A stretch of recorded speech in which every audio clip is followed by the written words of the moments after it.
Scattered across continents rising from jungles, deserts, and remote islands stand monuments that refuse easy explanation. Massive stones, some weighing hundreds of tons, carved with precision, walls fitted so tightly that a blade cannot slip between them, structures aligned to celestial events with mathematical accuracy that astounds today's astronomers. Yet when we ask who built them, how they were constructed, or why they exist, silence answers back. These aren't just old buildings, they're mysteries written in stone by hands we cannot name from times we struggle to comprehend. Many were already ancient when the civilizations we study in textbooks first emerged, raising questions that make historians uncomfortable. Questions about forgotten peoples, lost technologies, and timelines that don't match our neat historical narratives. But there's something else. Something that connects these distant monuments in ways we're only beginning to understand. Nearly every culture on Earth preserves stories of a great deluge, waters that rose and swallowed the world. The Sumerians wrote of gods unleashing floods to cleanse humanity. Hindu texts describe Manu surviving a cosmic inundation. The Hopi speak of worlds destroyed by rising seas. Aboriginal Australians remember when waters divided their lands. Chinese legends tell of floods that reshaped entire regions. These aren't vague similarities. They're detailed, consistent accounts from peoples separated by vast oceans and millennia of time. Some researchers believe they're memories, real memories of the Ice Age's end between 12,000 and 8,000 years ago, when melting glaciers raised sea levels catastrophically.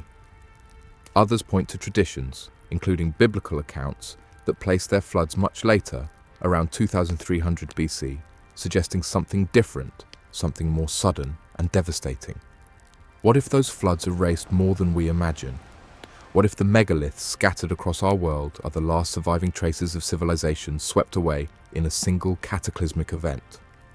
Cultures advanced enough to move mountains of stone, advanced enough to encode astronomical knowledge in monuments meant to outlast any disaster. The similarities are undeniable. From Peru to Lebanon, from Turkey to the Pacific, ancient builders used nearly identical techniques despite supposedly never meeting. Massive polygonal stones, precise astronomical alignments, identical symbols carved thousands of miles apart. Could this point to something historians rarely consider? A once widespread, globe-spanning culture of megalith builders almost entirely erased from memory by rising waters. So settle in. Whether you're watching or just listening, let the world outside fade for a while. The visuals are here for context if you want them, but they're not necessary. You can just listen, follow along, and let the stories unfold. We're about to journey through some of humanity's deepest mysteries, exploring monuments that may be more than ruins. They may be the last messages from advanced societies, encoded in the only material that could survive a world-changing flood: stone. If you believe history shouldn't be filtered by the powerful, hit subscribe.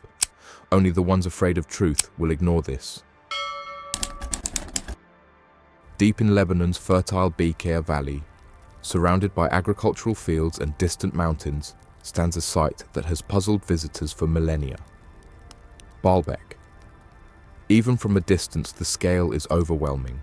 Roman temples rise majestically from the ground, their columns still reaching toward the sky despite centuries of earthquakes and weathering. The Temple of Jupiter, the Temple of Bacchus, the Temple of Venus, each one a masterpiece of Roman engineering from roughly 2,000 years ago. But walk around to the temple foundations, look carefully at what the Romans built upon, and you'll encounter something that makes those impressive Roman structures seem almost modest by comparison.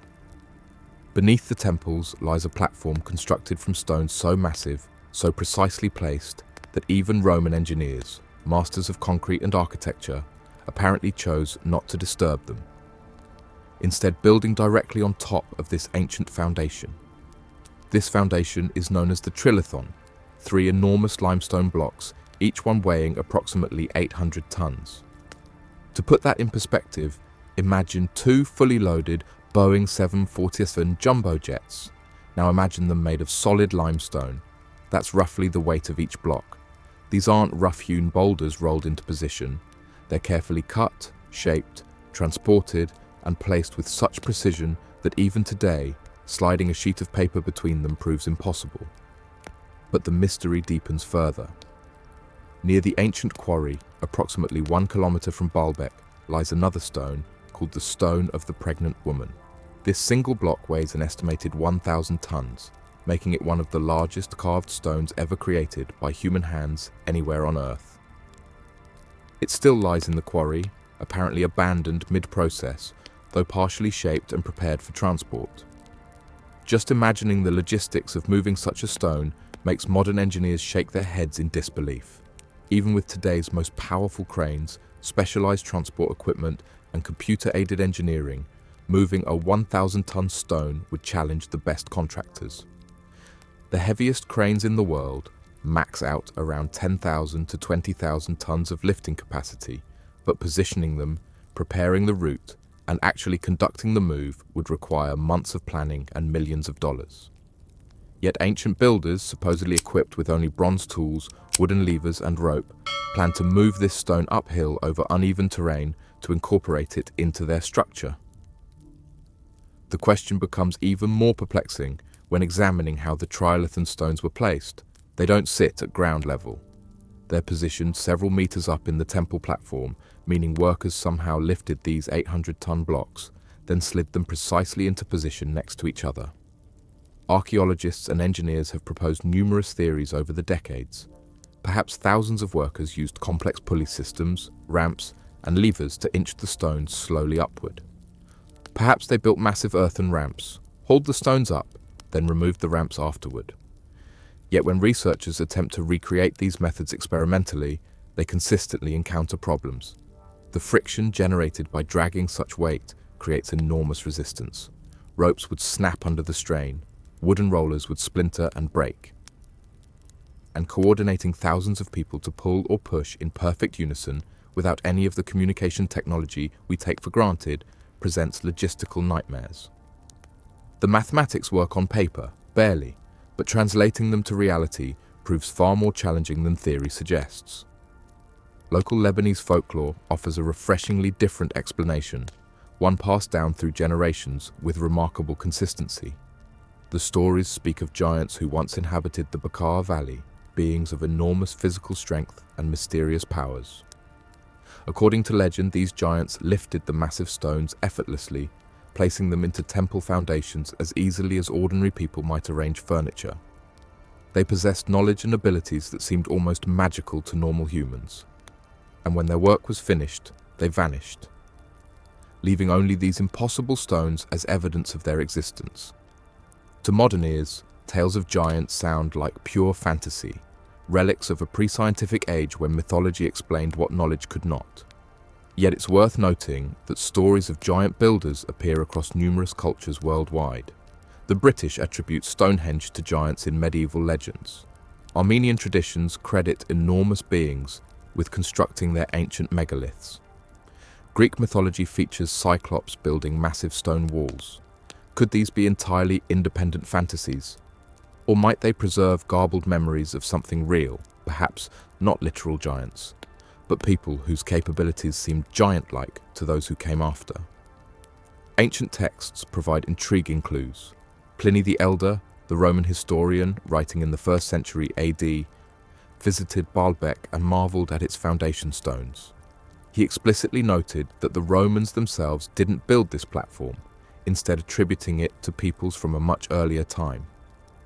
Other classical writers expressed similar amazement, describing the stones as the work of ancient civilizations or even legendary figures from distant antiquity. The Romans, despite their considerable engineering prowess, apparently recognized that they couldn't match whatever technique had been used to create Baalbek's foundation. This raises a fascinating question. If the trilithon predates the Romans, who did build it? Conventional archaeology attributes the massive stones to Phoenician or Canaanite cultures from perhaps 3,000 to 4,000 years ago. Yet these societies, according to historical records, also worked primarily with bronze tools and relatively simple technology. How did they accomplish what the later Romans, with their advanced engineering knowledge, chose not to attempt? One detail often overlooked is the extraordinary precision of the stone cutting itself. close examination reveals surfaces that appear almost machine-finished rather than hand-carved. The edges are sharp and clean. The angles are exact. The flatness rivals what modern industrial equipment produces. Some researchers speculate that ancient builders possessed methods or tools we've not yet discovered or recognized. Perhaps specialized copper or bronze implements, perhaps techniques using abrasives or water cutting that left no archaeological trace. Yet despite decades of excavation around Baalbek, no tools have been found that adequately explain how these stones were shaped. No workshops, no debris fields with discarded cutting implements, no clear evidence of the technological infrastructure required for such massive stonework. It's as if the builders appeared, created these impossible monuments, then vanished without leaving behind the evidence of their methods. Local guides often share the old legends with visitors, recounting tales of giants with a mix of humor and respect. They acknowledge that modern science may never accept supernatural explanations, yet they also recognize that these stories preserve genuine wonder at achievements that seem, even now, to exceed normal human capacity. Perhaps that's the real value of the legends, not literal truth, but an acknowledgement that something extraordinary happened here. Something that still deserves our awe and our questions. Comment: truth always surfaces. If you're not siding with those who dismiss ancient genius as myth, let the skeptics stay silent. High above the ancient Incan capital of Cusco, Peru, overlooking the city of Cusco from its commanding hillside perch, lies Sacsayhuamán, a fortress so astonishing in its precision and scale that it continues to challenge the imagination. To stand before its colossal zigzagging walls is to confront one of humanity's greatest feats of stone craftsmanship, an achievement born not from lost technology, but from extraordinary human ingenuity. The walls of Sacsayhuamán are composed of massive andesite and dark limestone, some weighing as much as 120 to 200 tons. Each stone was carved and shaped with such care that the joints between them fit together seamlessly, without mortar, so tightly that even a knife blade cannot slip between them. Despite centuries of earthquakes that have reduced surrounding structures to rubble, these ancient walls remain solid and unmoved, testaments to the Incas' mastery of both form and function. But the marvel lies not only in their tight fit. Each block is unique, with complex, multi-angled faces that interlock perfectly with its neighbors. The result is a structure that is both flexible and strong, an early example of natural earthquake-resistant design. To modernize, the walls resemble a colossal three-dimensional jigsaw puzzle, executed with a precision that feels almost modern. Archaeologists have long studied how such a feat was achieved without the use of iron tools, wheels, or draft animals. The stones were quarried several kilometers away and likely transported using a combination of wooden rollers, ropes, and human labor, guided by remarkable engineering insight. Once at the site, the blocks were shaped using hammerstones and abrasives, a slow but effective process of pecking, grinding, and polishing until each piece fit perfectly in place. Modern researchers such as Dr. Jean-Pierre Protzen of the University of California, Berkeley, have devoted years to replicating Inca stonework techniques. His findings reveal that the Incas' precision, though astounding, was achievable through meticulous craftsmanship rather than any form of lost or advanced technology. The secret, he explains, lies not in machines, but in time, skill, and persistence, a cultural devotion to perfection in stone. Yet, mysteries remain. The layout of Sacsayhuamán reflects not only engineering brilliance, but also deep symbolism. The fortress forms part of Cusco's ancient design, which many believe was planned in the shape of a puma, a sacred animal in Inca cosmology. Its zigzag walls may represent the creature's teeth, fusing art, architecture, and mythology into one monumental statement of imperial power. The site's enduring stability reveals an intuitive understanding of seismic principles. Instead of building rigid straight walls, the Inca constructed interlocking terraces that could sway and settle during earthquakes without collapsing. This natural form of base isolation, centuries before the term existed, has allowed Sacsayhuamán to withstand even major quakes. including the devastating 1950 Cusco earthquake that destroyed much of the surrounding city. While some local legends claim that the Inca inherited parts of Sacsayhuamán from an older civilization, most archaeologists agree it was constructed during the 15th century under the rule of Pachacuti Inca Yupanqui, the empire's great reformer. Later stories of the Viracocha, celestial beings who softened stone like clay, belong to Andean mythology, beautiful echoes of the Incas' reverence for their gods, not evidence of lost technology. Scientific analyses of the stone have found no trace of melting, casting, or molecular fusion. The surfaces bear the clear marks of hand tools, a testament to sheer human skill. The precision we marvel at today was carved, chipped, and polished into being by countless hands working together over decades. Still, Sacsayhuamán's aura of mystery persists. Its scale, geometry, and seamless design seem to whisper of knowledge that transcends its time. The fortress aligns roughly with key astronomical events, suggesting that its builders may have tracked the movements of the sun and stars to mark solstices and ceremonies. Whether by design or coincidence, its alignment deepens the sense that this was not just a military stronghold. It was a sacred stage for ritual and cosmic connection. In the end, the true wonder of Sacsayhuamán lies not in speculation about lost technologies, but in the genius of the people who built it. Using only the simplest tools and their profound understanding of stone, they created something that defies time itself.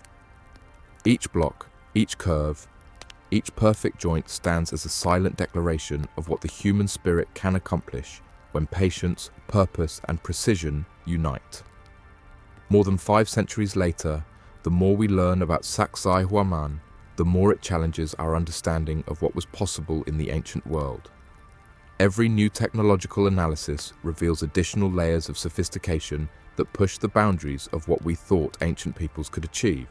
But perhaps most disturbing of all is what the existence of Sacsayhuamán implies about technological progress. If ancient builders could achieve precision that exceeds modern capabilities, what happened to that knowledge? How did humanity lose access to technologies that were clearly superior to what we possess today? Traveling north from Lebanon, crossing through the ancient lands of Mesopotamia and into the highlands of Turkey, we arrive at a site that has fundamentally challenged archaeological understanding of early civilization. Here, on a windswept hilltop overlooking vast plains, lies Göbekli Tepe, a name that translates simply as Potbelly Hill in Turkish. The name doesn't hint at what waits beneath. Discovered in the 1990s and systematically excavated since, Göbekli Tepe has revealed something that shouldn't exist according to conventional historical timelines. A massive ceremonial complex constructed approximately 11,000 to 12,000 years ago, during a period when humans were supposedly small bands of hunter-gatherers just beginning to experiment with agriculture. Yet here, carved from solid limestone, stand elaborate circular enclosures featuring T-shaped pillars, some reaching nearly 6 meters in height and weighing up to 20 tons. The pillars aren't just large, they're covered in intricate carvings. Animals parade across their surfaces. Foxes, wild boars, vultures, snakes, lions, scorpions, all rendered with artistic skill that speaks of experienced craftsmen. Human-like figures appear as well, abstract and stylized, their arms positioned as if holding something. And then there's that curious symbol, the one that appears again and again across Göbekli Tepe's pillars, a figure carrying what looks like a small handbag or bucket. This handbag motif deserves attention because it appears at ancient sites worldwide. A recurring handbag-like motif appears at Göbekli Tepe and a few later sites. Scholars debate whether this reflects shared symbolism or independent invention. Were these symbols purely coincidental, independent inventions by separate cultures? Or do they hint at some shared cultural knowledge, perhaps memories of teachings or symbols spread from a common source? The construction of Göbekli Tepe alone presents fascinating questions. How did hunter-gatherer societies, supposedly focused primarily on daily survival, organize the labor force necessary to quarry, carve, transport, and erect these massive pillars? Creating even one of these stone enclosures would require coordinated effort from dozens, perhaps hundreds of people working together over extended periods. That implies social organization, leadership structures, and shared purpose far more advanced than traditional archaeology attributed to this era. But there's something even more puzzling about Göbekli Tepe. It wasn't a settlement. Archaeologists have found no evidence of permanent habitation, no cooking areas, no trash middens, no domestic structures. Instead, it appears to have been purely ceremonial, a gathering place where people from surrounding regions assembled periodically, perhaps for rituals, celebrations, or astronomical observations. This suggests something profound. These early peoples valued spiritual or ceremonial life enough to invest enormous effort in creating permanent sacred spaces, even before they'd established permanent dwellings for themselves. Around 8000 BC, something strange happened at Göbekli Tepe. The enclosures were deliberately, carefully buried under tons of earth and rubble. Not destroyed, not abandoned to decay naturally, but intentionally covered and preserved. Why would the builders go to such effort to hide their creation?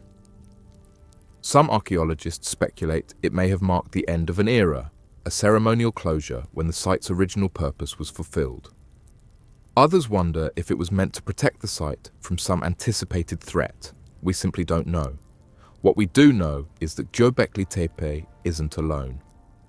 Recent discoveries across southern Turkey have revealed similar sites, Karahan Tepe, Harbetsuvan Tepe, and others, each featuring the same distinctive T-shaped pillars, circular enclosures, and intricate animal carvings. Karahan Tepe, located approximately 35 kilometers from Göbekli Tepe, shows remarkably similar architectural styles and appears to date from roughly the same period. These related sites suggest something historians once considered impossible, an entire regional culture dedicated to building elaborate stone ceremonial centers more than 10,000 years ago. The implications are staggering. If hunter-gatherer societies possessed the organizational capacity and technical skills to create places like Göbekli Tepe, what else were they capable of? The traditional narrative describes human civilization developing gradually from simple hunter-gatherers to settled farmers to urban societies over thousands of years. But Göbekli Tepe flips that timeline, showing advanced construction and complex social organization appearing before agriculture, before pottery, before any of the technological markers we typically associate with civilization's dawn. Astronomical alignments add another layer to the mystery. Researchers studying Göbekli Tepe's orientation have discovered that certain pillars and enclosures align precisely with specific star positions and seasonal events. The pillars may have served as astronomical markers, helping observers track solstices, equinoxes, or the movements of particular constellations. Such alignments require careful observation over extended time periods and advanced understanding of celestial mechanics, again suggesting knowledge and capabilities far beyond what conventional wisdom attributed to this era. The animal carvings themselves may encode additional information. Some researchers propose that the animals represent constellations, that Göbekli Tepe's pillars constitute an ancient star map carved in stone. The vultures might represent stars in Aquila or Cygnus. The scorpions could reference Scorpius.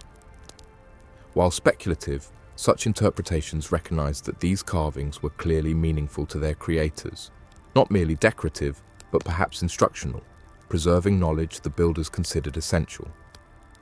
Local Turkish traditions, though fragmentary after millennia, hint at ancient peoples who possessed wisdom and skills their descendants lost.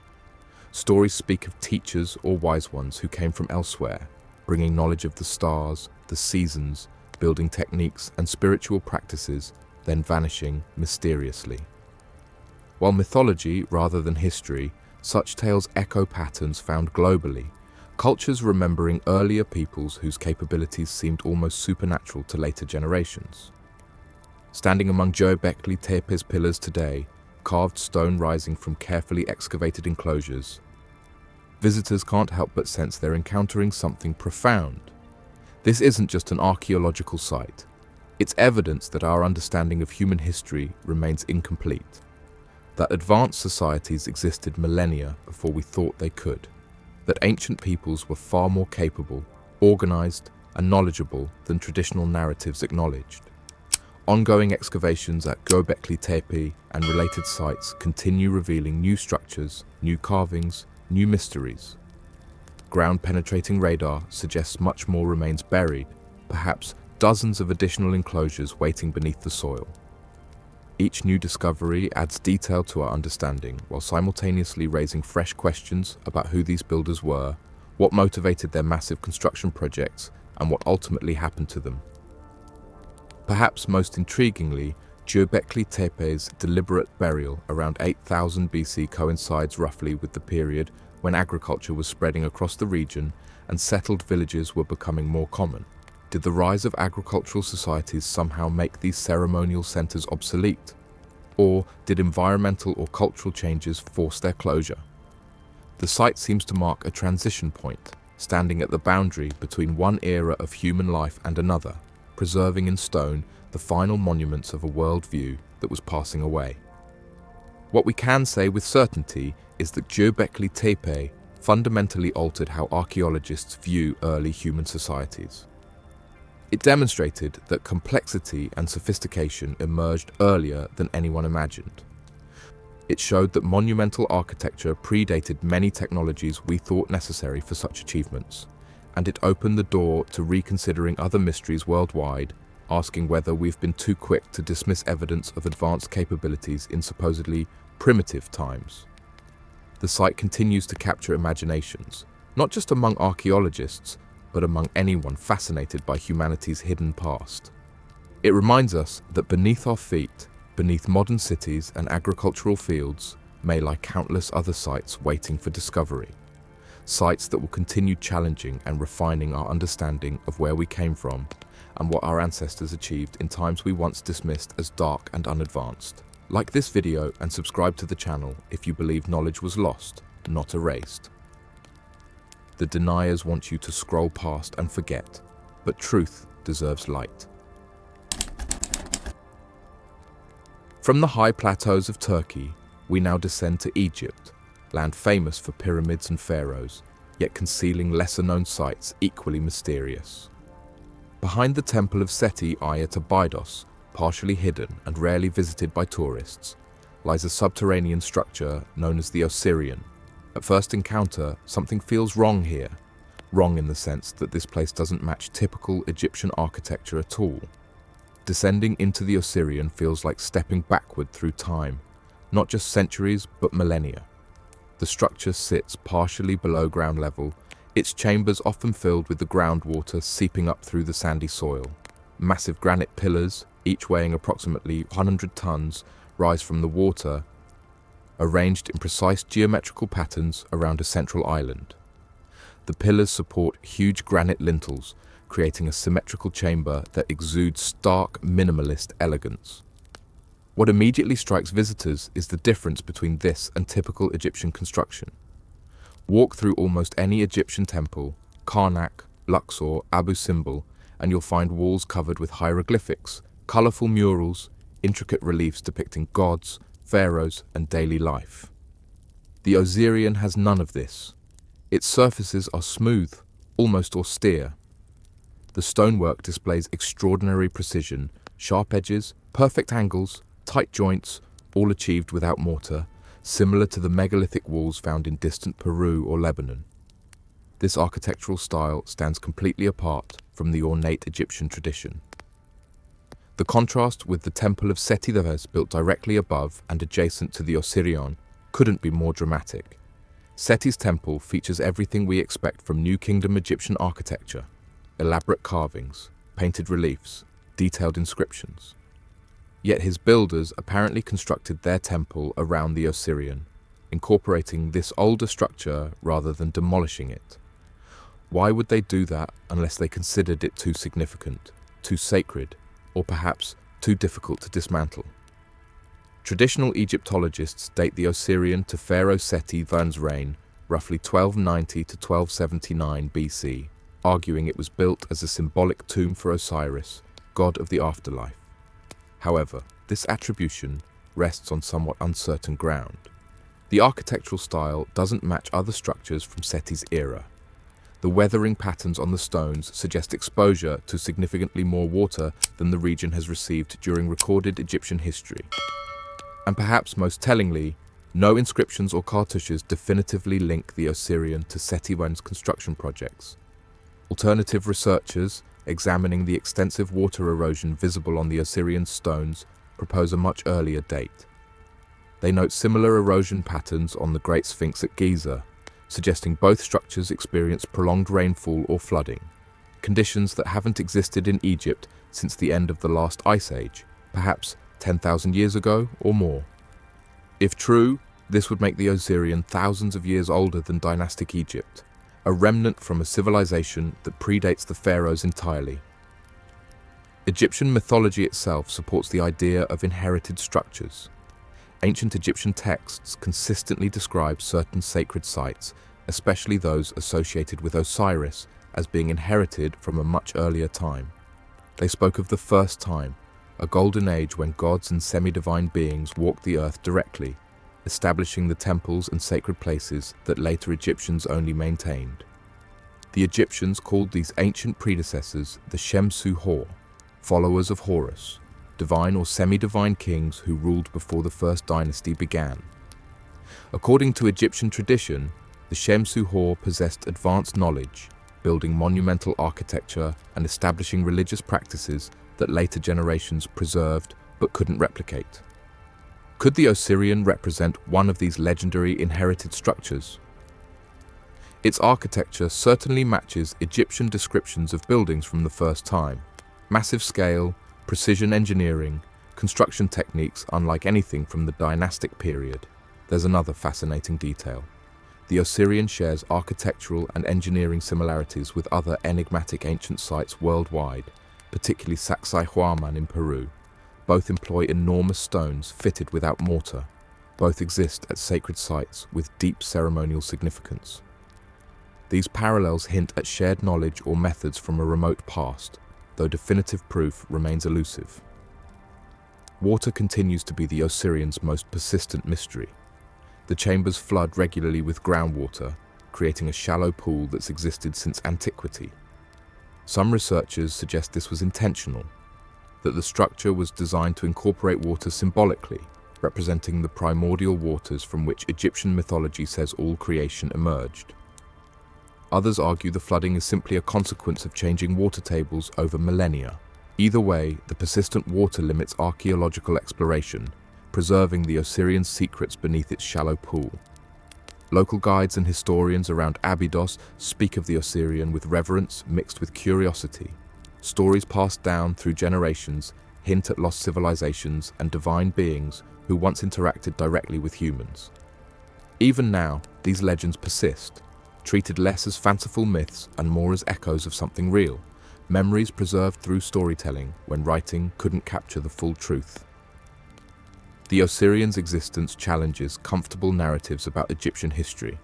It suggests the timeline may be more complex than conventionally accepted.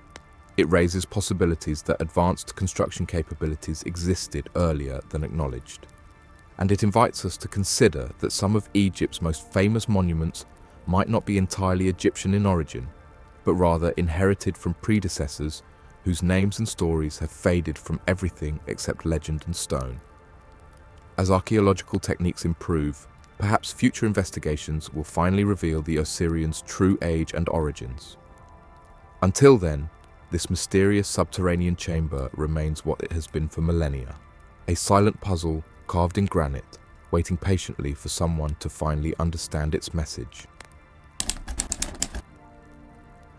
We now journey across South America to Bolivia, to a highland plateau nestled in the Andes near the southern shores of Lake Titicaca. Here, at an altitude of nearly 4,000 meters, where the air is thin and the landscape stark, lie the ruins of Tiwanaku, one of the most important pre-Columbian sites in South America and one of the most mysterious. Tiwanaku flourished as a major cultural and political center roughly between 300 and 1000 AD, though some researchers argue its origins stretch back much further, perhaps thousands of years earlier. At its peak, This city hosted tens of thousands of inhabitants, controlled vast territories, and developed advanced systems of agriculture, astronomy, and engineering. Yet when Spanish conquerors first encountered Tiwanaku in the 16th century, it already lay in ruins, abandoned for centuries, its history forgotten even by local peoples. What remains today showcases extraordinary stonework. The most famous structure, the Gate of the Sun, stands as a single piece of andesite, a hard volcanic rock carved into a doorway adorned with intricate reliefs. The central figure, often identified as a deity or divine being, holds what appear to be staffs or scepters, surrounded by geometric patterns and stylized faces. The precision of the carving astonishes modern observers, considering andesite ranks among the hardest stones to work, requiring either exceptional patience or tools more advanced than the bronze implements supposedly available. But the Gate of the Sun is just one element.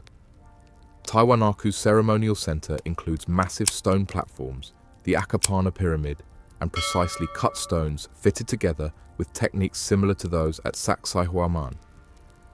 Some blocks feature complex three-dimensional interlocking shapes, like enormous stone jigsaw pieces that could only fit together one specific way. This wasn't just functional engineering, it was deliberate sophistication, demonstrating capabilities that seem almost excessive for the stated purpose.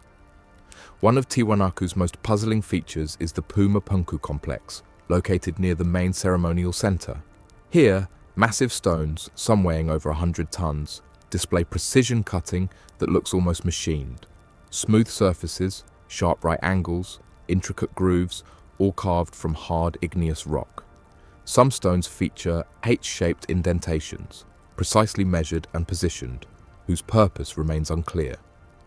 Were they anchoring points for now lost structures, symbolic representations, or components of some advanced system we no longer understand? Multiple stones feature grooves and indentations that match perfectly in dimension, suggesting standardized measurements and possibly even modular construction techniques, concepts we usually associate with modern industrial manufacture rather than ancient stonework. How did builders achieve such uniformity without modern measuring instruments or industrial equipment? Adding to the mystery is evidence suggesting Pumapunku was never finished, or was perhaps catastrophically damaged before completion. Massive blocks lie scattered across the site as if abandoned mid-project. Some appear broken, split by enormous forces. Others seem positioned temporarily, waiting for installation that never occurred. What happened? Did the builders simply abandon the project? Or did some catastrophic event, perhaps an earthquake or flood, devastate the site before completion? Local legends among the Aymara people, indigenous to the region, offer intriguing explanations. They speak of Tiwanaku being built in a single night by divine beings or gods who came from the stars or across the waters. According to tradition, these supernatural entities possessed powers that made stone light and easily movable. They created Tiwanaku as a sacred center, a place connecting earth and sky, then vanished, leaving their creation to crumble slowly through ages of abandonment. More scientifically grounded but equally fascinating is evidence suggesting Tiwanaku may have experienced dramatic environmental changes. Lake Titicaca's shoreline once extended closer to the ruins, providing water access and fertile land. Geological and archaeological research indicates the lake level may have dropped dramatically, perhaps due to prolonged drought or tectonic changes, devastating Tiwanaku's agricultural base and forcing its eventual abandonment. Could this explain the site's mysterious decline? Some alternative researchers propose even more dramatic scenarios, suggesting Tiwanaku predates current dating by thousands of years and was damaged not by drought, but by the same catastrophic flooding that many cultures worldwide describe in their legends. They point to the scattered, broken stones at Pumapunku as evidence of water damage, arguing that only massive flooding could account for the destruction patterns observed. Mainstream archaeology generally rejects such theories, citing radiocarbon dating and artifact analysis that place Tiwanaku's peak within the 1st millennium AD. Yet the debate continues. fueled by the undeniable sophistication of the stonework and the lack of clear explanations for how ancient peoples achieved such precision. Astronomical alignments add another dimension to Tiwanaku's mystery. The site's layout incorporates clear celestial orientations, with structures aligned to track solstices and equinoxes with remarkable accuracy. The Kalasasaya temple complex includes precisely positioned pillars that mark the sun's path during key moments of the solar year, functioning as an enormous stone calendar. This suggests Tiwanaku's builders possessed advanced astronomical knowledge, observing and recording celestial movements over extended periods. Why such emphasis on astronomy? Practical explanations cite agricultural necessity, tracking seasons for planting and harvest in the challenging high-altitude environment, but the precision seems to exceed mere farming calendars. The alignment suggests deeper significance, perhaps religious or philosophical, connecting Tiwanaku's rulers and priests to cosmic cycles, legitimizing their authority through demonstrated understanding of celestial mechanics. The identity of Tiwanaku's builders remains surprisingly unclear. While most archaeologists attribute the site to ancestors of the modern Aymara people, the Aymara themselves insist their forebears found Tiwanaku already ancient, built by earlier peoples whose names are lost. This claim echoes across numerous ancient sites worldwide, later cultures discovering and revering monuments they didn't create, preserving legends about vanished predecessors. What we know with certainty is that Tiwanaku represents extraordinary achievement. At extreme altitude, where physical labor becomes exhausting, where resources are limited and weather harsh, ancient builders created a ceremonial center of stunning sophistication. They transported massive stones across difficult terrain, carved them with precision that challenges modern capabilities, and aligned their structures to celestial events with astronomical accuracy that required generations of careful observation. Perhaps future investigations will finally resolve Tiwanaku's mysteries, dating its construction definitively, identifying its builders conclusively, explaining how they achieved their remarkable stonework. Until then, Tiwanaku stands as another testament to humanity's ancient capabilities, another site that refuses to yield its secrets easily, another monument that challenges our assumptions about what was possible in times we thought we understood. From the heights of the Andes, we now travel to one of Earth's most remote inhabited regions, crossing thousands of kilometers of Pacific Ocean to reach Micronesia. Here, scattered across the waters near Pohnpei Island, lies Nan Madol, an archaeological site so extraordinary, so unlike anything else found in the Pacific, that it's been called the Venice of the Pacific, though that comparison barely captures its strangeness. Nan Madol consists of nearly 100 artificial islets built atop coral reefs in the shallow lagoon waters off Pohnpei's southeastern coast.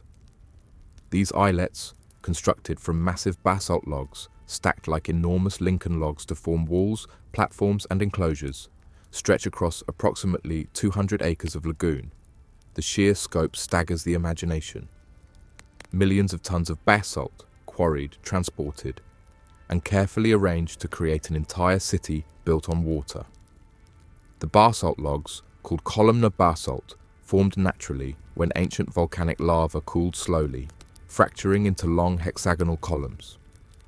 These natural formations provided ready-made building materials, already shaped into manageable, though still massive pieces.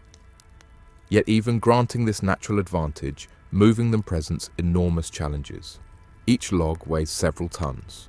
The quarry where they originated lies on Pohnpei's opposite side, meaning builders somehow transported millions of tons of stone across the island, then floated or rafted them to construction sites in the lagoon.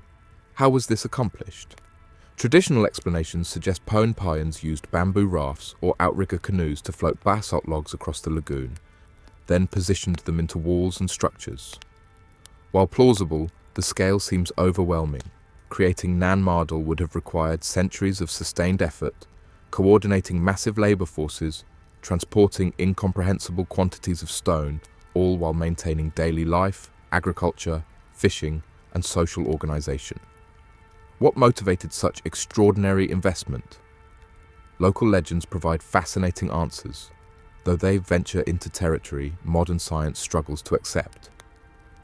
Pohnpeian oral traditions speak of twin sorcerers, Olisihpa and Olosopa, who came from the west in a great canoe seeking a place to build an altar to Nachnison Saashbu, the god of agriculture. According to legend, these sorcerers possessed magical powers, enabling them to make the massive basalt logs fly through the air, directing them into place with spells and chants.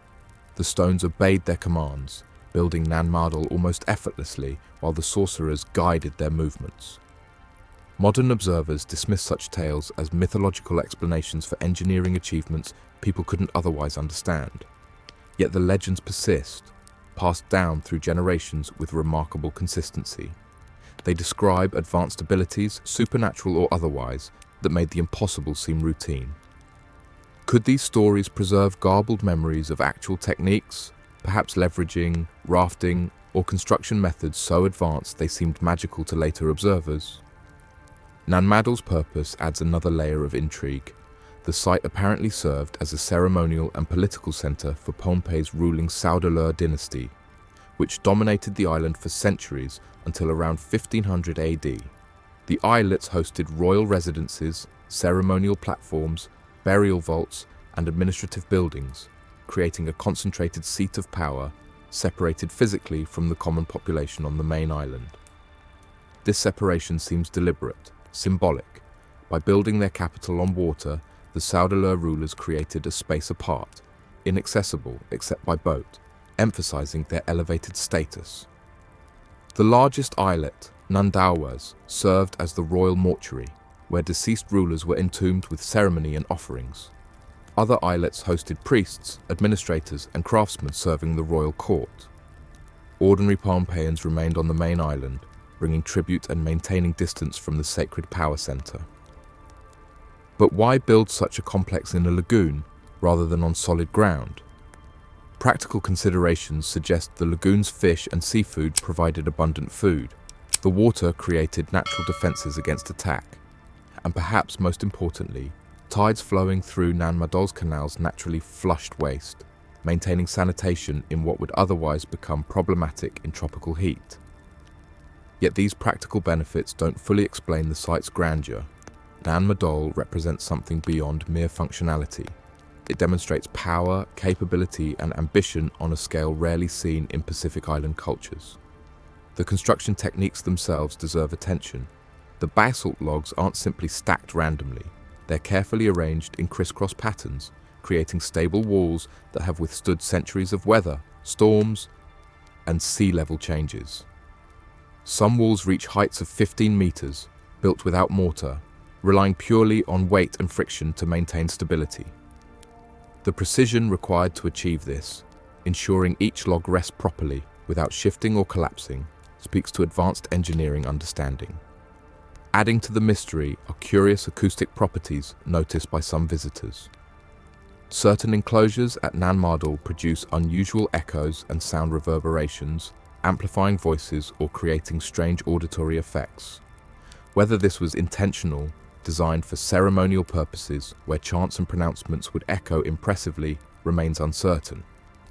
But it suggests builders understood sound dynamics, incorporating acoustic considerations into their construction. The Saudalur dynasty that built Nan Madol eventually fell around 1500 AD, conquered by a warrior named Izokalekal, who established a new ruling system. According to tradition, Izokalekal came from Khosrae, another Micronesian island, specifically to overthrow the Saudalurs, whose rule had become oppressive and tyrannical. After his victory, Isokalekal's descendants continued using Nan Madol for ceremonial purposes, though the site gradually fell into disrepair as political centers shifted elsewhere. By the time European explorers first encountered Nan Madol in the 19th century, it had been abandoned for centuries. The massive stone structures remained, slowly being reclaimed by mangroves, vegetation, and coral growth, but the knowledge of who built it and how had already faded. Early Western visitors struggled to believe Pacific Islanders could have created something so advanced. Unfortunately, sometimes attributing Nan Madol to lost continents or ancient seafaring civilizations from distant lands, a racist assumption that denied Micronesians credit for their own achievements. Modern archaeology recognizes Nan Madol as entirely the creation of Pompeian peoples, though questions about construction methods remain active research topics. Experimental archaeology attempts to recreate ancient building techniques, testing theories about stone transport and positioning. Underwater surveys explore submerged areas, discovering additional structures and artifacts that shed light on Nan Madol's history and purpose. Climate change poses growing threats to Nan Madol. Rising sea levels and increasingly powerful storms damage the ancient structures, eroding foundations and toppling walls. Mangrove growth, while picturesque, gradually breaks apart stonework as roots penetrate between basalt logs. Conservation efforts struggle with limited funding and the site's remote location, making preservation challenging. Despite these challenges, Nan Madol endures, a testament to Micronesian ingenuity and ambition. The legends of flying stones and sorcerer builders may not be literally true, but they capture something genuine, awe at achievements that still seem almost impossible, and that awe remains appropriate. Nan Madol shouldn't exist by conventional understanding, yet it does, undeniably real. Its millions of tons of carefully stacked basalt defying simple explanations and easy assumptions about what ancient island peoples could accomplish. We now travel across the Atlantic to the remote and windswept Outer Hebrides of Scotland to the Isle of Lewis. Here, on a lonely promontory overlooking the Atlantic Ocean, stand the Callanish stones, one of Britain's most atmospheric and mysterious megalithic sites. Erected approximately 5,000 years ago, roughly contemporaneous with Stonehenge, the Callanish stones create a complex pattern that has puzzled archaeologists and inspired legends for centuries. The site consists of a central stone circle formed by 13 tall standing stones, from which 4 stone rows radiate outward like the arms of a cross.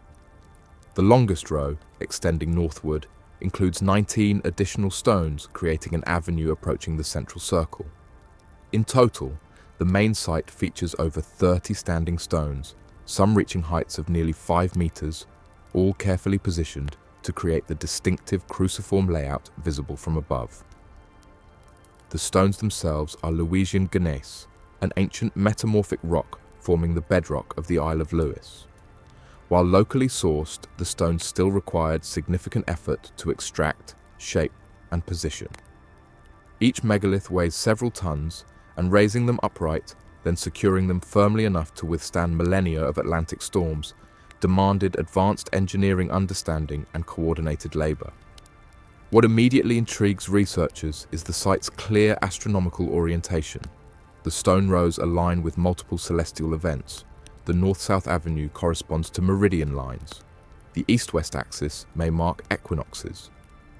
More specifically, the southern row aligns with the midwinter sunset, while the northern row points toward the midsummer moonrise.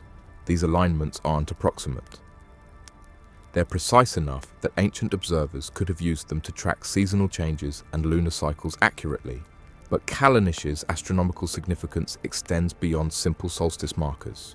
The site appears designed to observe a rare lunar event called the Major Lunar Standstill, which occurs once every 18.6 years when the moon reaches its maximum northern and southern declinations.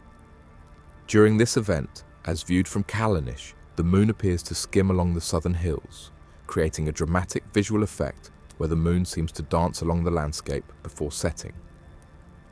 Ancient builders apparently recognized this phenomenon and designed their stone circle to mark and celebrate it. Such astronomical sophistication required generations of observation. Unlike solar cycles, which repeat annually and can be learned within a human lifetime, the 18.6-year lunar cycle demands multi-generational knowledge transfer. Observers must track moon positions over decades, recording patterns, passing knowledge to successors who continue observations until the full cycle reveals itself. This implies cultural stability, dedicated astronomical traditions, and advanced record-keeping systems, even if those systems were oral rather than written. Local Scottish legends add mysterious flavour to Callanish. Traditional stories describe the stones as giants who were petrified when they refused to convert to Christianity, frozen in place as punishment for their pagan beliefs. Other tales speak of the Shining Ones, supernatural beings who walked among the stones at specific times, particularly during the midsummer moonrise, when the stones supposedly came alive with spiritual power. One particularly evocative legend describes a white cow that appears at Callanish during the summer solstice, walking among the stones before vanishing mysteriously. Scholars interpret this as possible symbolic reference to the moon, whose pale light creates dramatic shadows among the megaliths during key celestial events. The story may preserve astronomical knowledge in mythological form, helping communities remember when significant events would occur. Archaeological excavations at Callanish have revealed surprising information. The site wasn't built all at once, but developed over centuries. The central circle may be earliest, with the stone rows added later, expanding the site's complexity over time. This suggests evolving astronomical knowledge and changing ceremonial practices, with each generation adding to inherited traditions. Peat deposits around the stones tell another story. For centuries, perhaps millennia, Callanish lay buried beneath layers of peat that accumulated as the climate grew wetter and the landscape changed. Local farmers in the 19th century gradually removed this peat, revealing the stones that had been partially or completely hidden. This accidental preservation likely protected the megaliths from stone robbers, who dismantled many other ancient sites for building materials. Callanish isn't alone on Lewis. The island hosts dozens of other stone circles and standing stones, creating a landscape rich with megalithic monuments. Callanish II and Callanish III, smaller sites nearby, suggest the main circle was part of a larger ceremonial landscape where multiple locations served interconnected purposes. This pattern appears worldwide. Major megalithic sites often exist within clusters, indicating that sacred landscapes extended beyond single monuments to encompass entire regions. The people who built Callanish remain somewhat mysterious. We know they were Neolithic farmers, settling Lewis around 6,000 years ago, bringing agriculture, livestock, and pottery to the island. But their specific cultural practices, their language, their detailed beliefs remain largely unknown. They left no written records, only their stones standing silently against Atlantic winds, preserving astronomical knowledge and ceremonial significance in granite. Modern visitors to Callanish often report powerful emotional responses. The site's remote location, the dramatic weather sweeping in from the ocean, the ancient stones standing in their precise formations, all combine to create an atmosphere that feels genuinely sacred. Whether you believe in spiritual energies or simply appreciate the historical significance, Callanish commands respect and inspires contemplation. The site continues serving astronomical purposes today. Modern pagans and druids gather at Callanish during solstices and equinoxes, celebrating in ways that echo, however imperfectly, ancient ceremonies. Astronomers and archaeoastronomers study the site, refining our understanding of what ancient peoples knew about celestial mechanics and how they incorporated that knowledge into stone monuments. What we can say with certainty is that Callanish represents extraordinary achievement.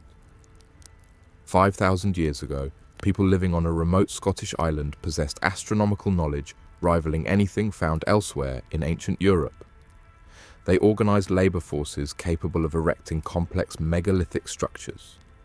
They maintained traditions over generations, passing down knowledge and practices that shaped their sacred landscape. And they created a monument that still functions, still marks celestial events, still connects modern observers to cosmic cycles ancient peoples revered. From Scotland's wind-swept coast, we journey back across Eurasia to China, where beneath the peaceful countryside of Zhejiang province near the village of Longyou lies one of modern archaeology's most baffling discoveries. The Longyou Caves, a series of massive artificial caverns carved from solid siltstone, remained completely hidden until 1992, when local villagers, draining what they believed were natural ponds, discovered instead monumental underground chambers that no one knew existed. Since that accidental discovery, at least 24 caves have been found and explored, though geologists suspect more remain hidden beneath the landscape. Each cavern is enormous, some measuring over 2,000 square meters in floor space with ceilings rising to 30 meters high, comparable to large cathedrals. The sheer volume of rock removed to create even one cave staggers the imagination. Estimates suggest the caves required removing hundreds of thousands of cubic meters of solid siltstone, a task that would have demanded thousands of workers laboring for years, perhaps decades. Stepping into the Longyou Caves for the first time creates immediate disorientation. These aren't natural formations. Every surface shows deliberate tool marks, parallel grooves running consistently across walls and ceilings, evidence of systematic excavation. Massive pillars, carved from the living rock rather than added later, support the vast chambers. The pillars taper elegantly, displaying architectural sophistication rather than crude functional design. What makes the Longyou Caves truly mysterious is the complete absence of historical records mentioning their construction. Ancient Chinese historians were meticulous record keepers, documenting major construction projects, royal decrees, natural disasters, and cultural achievements with obsessive detail. Chinese historical texts span thousands of years, preserving information about countless structures, projects, and events. Yet nowhere, in any known Chinese document, inscription, or text, is there any mention of these massive caves or who built them. This silence is profoundly strange. Creating the Longyou Caves would have been one of the largest construction projects in ancient China, requiring organizational capabilities, labor coordination, and resources comparable to building palaces or major temples. How could something so significant vanish entirely from historical memory? The mystery only deepens when examining the caves themselves. The walls display remarkable uniformity. The parallel grooves marking surfaces are evenly spaced, suggesting standardized tools used consistently throughout excavation. The angles are precise. The chambers are symmetrical. The overall design shows careful planning rather than improvisation. This wasn't casual quarrying or random excavation. It was deliberate architecture designed for specific purposes we can no longer determine.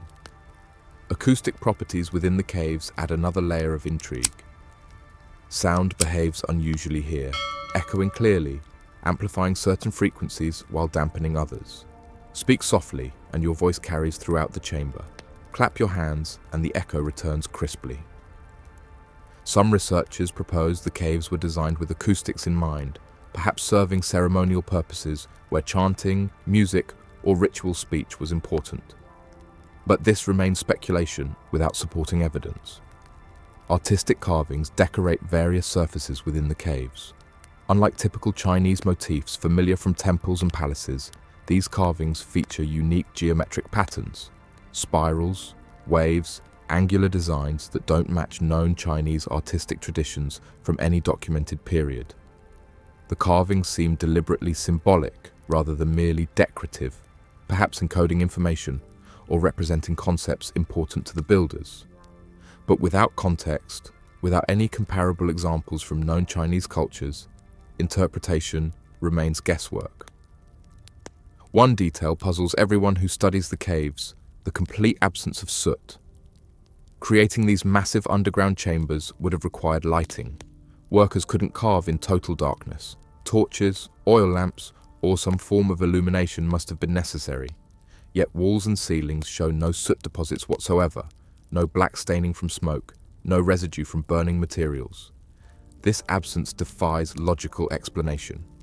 Did the builders possess unknown lighting methods? Did they ventilate so effectively that no smoke residue accumulated? The question remains unanswered. Dating the Longyou Caves has proven challenging. Geological estimates based on erosion patterns and silt deposits suggest they could be around 2,000 years old, potentially dating to China's Qin or Han dynasties. Both periods witnessed significant engineering achievements, massive construction projects including the Great Wall and elaborate tombs. But again, these eras left extensive historical documentation, which makes the cave's absence from records even more puzzling. Local folklore provides only fragmentary hints. Village stories speak vaguely of ancient peoples who built great underground sanctuaries in times of danger, shelters from wars, floods, or invaders. But these tales lack specific details, never clearly identifying who these builders were or exactly why such massive underground spaces were necessary. The stories feel more like attempts to explain a mystery rather than preserved historical memory. Some researchers propose the caves served as quarries, sources of stone for construction elsewhere. But this theory struggles with evidence. Where are the removed stones? Such massive quantities of siltstone would have built entire cities, yet no nearby structures show corresponding stone use. Additionally, the artistic carvings and acoustic properties suggest ceremonial significance beyond mere resource extraction. Traveling back across the Pacific, we arrive at one of the world's most isolated inhabited islands, Easter Island, known locally as Rapa Nui.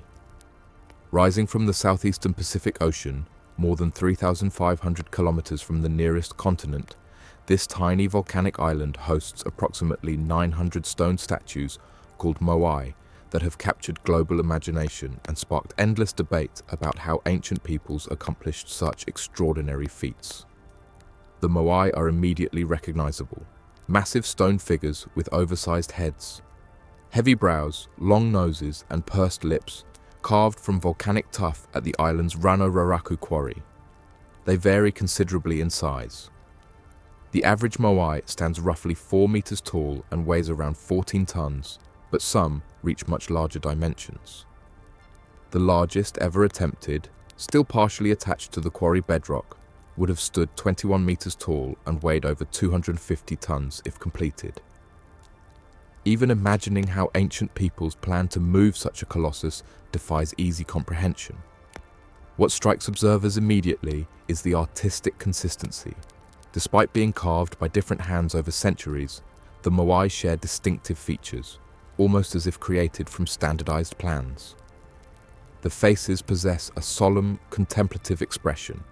The bodies, though elongated and stylized, suggest human forms with hands positioned precisely on the abdomen. Many Moai originally featured eyes, white coral with pupils of obsidian or red scoria, creating an intense, almost living gaze. Most of these eyes are now missing, removed or lost over centuries, but their original presence gave the statues arresting lifelike qualities. Carving the Moai was only the beginning. Once shaped, these multi-ton statues had to be transported considerable distances, often several kilometers, from Rano Raraku quarry to ceremonial platforms called ahu along the coast.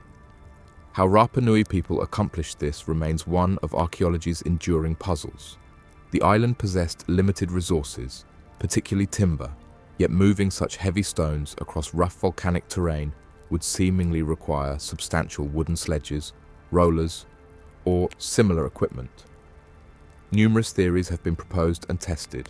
Some researchers suggest islanders used wooden sledges pulled by hundreds of people using ropes. Others propose rolling the Moai on log rollers, gradually moving them forward. A third intriguing theory, inspired by local oral traditions, suggests the statues were moved upright, rocked back and forth in a walking motion using ropes attached to the head and base. Experimental archaeology has demonstrated this walking method could work, at least for medium-sized Moai, though whether it was actually used historically remains debated. Rapa Nui oral traditions explicitly state that the Moai walked to their destinations, moved by spiritual power or mana, possessed by the chiefs and priests who commanded them. While modern researchers interpret this as metaphorical description of the physical transport method, the stories preserve genuine reverence for the achievement. To the Rapa Nui people, the Moai represented ancestors, powerful chiefs whose spiritual presence protected and watched over their descendants. Creating and positioning these statues wasn't merely construction, it was sacred practice, connecting living communities to honored dead and manifesting spiritual power in physical form. The ahu platforms where Moai stand are themselves impressive engineering achievements. These stone platforms, built from fitted basalt blocks, required careful construction to support the massive statues. Some ahu held single Moai, others supported rows of multiple statues, all facing inland, watching over the communities they protected. the largest Ahu, Ahu Tongariki, once held 15 Moai standing side by side, creating a monumental display of ancestral power. But Rapa Nui's story includes tragedy. Sometime in the island's history, likely between the 17th and 18th centuries, something went catastrophically wrong.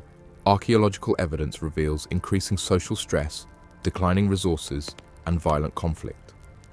Moai production suddenly ceased, leaving numerous statues unfinished in the quarry, abandoned mid-carving as if workers simply disappeared or gave up.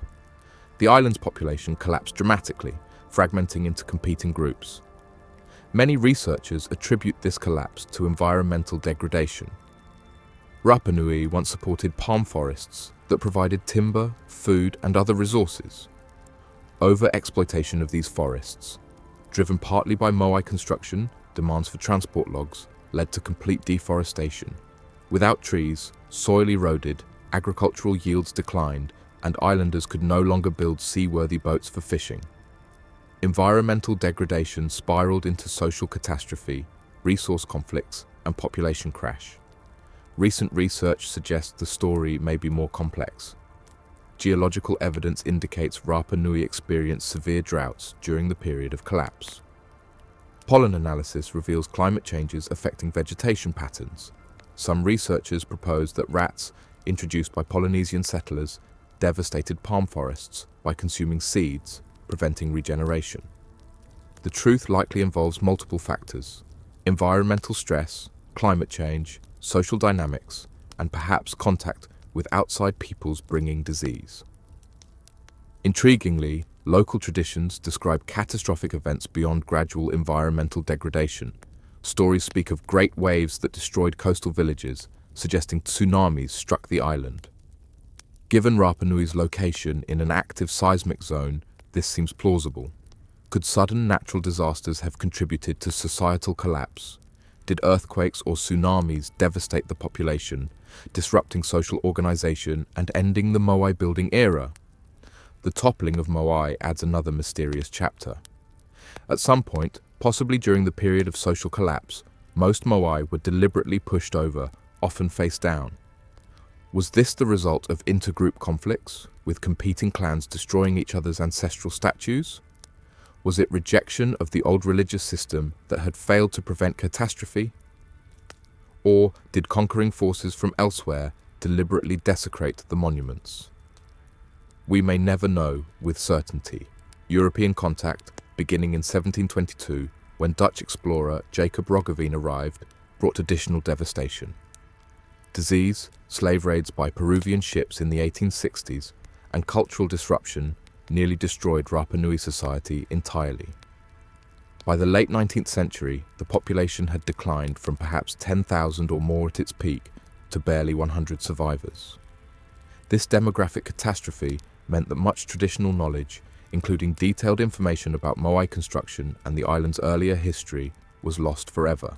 The stories that survive are fragments, precious but incomplete, hints of a richer cultural tradition that nearly vanished entirely. Modern restoration efforts have re-erected many Moai, returning them to their platforms so visitors can experience something approximating their original appearance. The most famous restoration occurred at Ahu Tongariki after a 1960 tsunami scattered its 15 Moai inland. Japanese funding and equipment helped return these massive statues to their platform in the 1990s, creating the iconic image many people associate with Easter Island today. Yet even restored, the Moai carry a melancholy weight. They're survivors from a culture that pushed its resources beyond sustainability, that invested enormous effort in religious monuments while environmental foundations crumbled. Some interpret Rapa Nui as a cautionary tale about civilization's fragility, about the dangers of resource exploitation and environmental disregard. Others see it differently, as a story of human creativity and spiritual devotion that flourished despite isolation and limited resources, a testament to what small communities can achieve when unified by shared beliefs and purpose. The Moai themselves remain enigmatic beyond their physical presence. Why did Rapa Nui people invest so much effort in creating ever larger statues? Was it religious devotion, political competition between clans, cultural expression of prosperity and power. Likely all these factors intertwined, creating a society where status and spiritual legitimacy were measured partly in stone, in the size and number of ancestral figures a group could create and position. Ongoing research continues revealing new information. Archaeological surveys discover previously unknown Moai, many buried partially or completely under soil and vegetation. Studies of quarry sites examine unfinished statues, providing insights into carving techniques and tools. Computer modeling tests, transport theories, calculating forces and requirements for different methods. Each investigation adds detail to our understanding while raising new questions. As you reflect on the sites we've explored together, consider what they represent. Not just impressive rocks arranged prettily, but messages from peoples who wanted desperately to be remembered, who encoded their most important knowledge in forms they believed would survive any catastrophe. They succeeded. Their stones remain, still posing questions, still inspiring awe, still connecting us across millennia to humans who looked at the same stars, wondered at the same mysteries, and left their mark in the most permanent way they knew. Which of these sites intrigued you most? Do you believe the similarities point toward ancient connections we haven't yet proven? Could the flood legends preserve real memories of catastrophic events that reshaped human civilization? The questions remain open, the mysteries unsolved, the stones silent but eloquent. The journey through humanity's ancient megalithic past reveals one certainty. We've only begun to understand what our ancestors achieved, who they were, and what knowledge they possessed that we've forgotten. The stones wait patiently, holding their secrets, ready to reveal them to anyone willing to look with open eyes and question with open minds.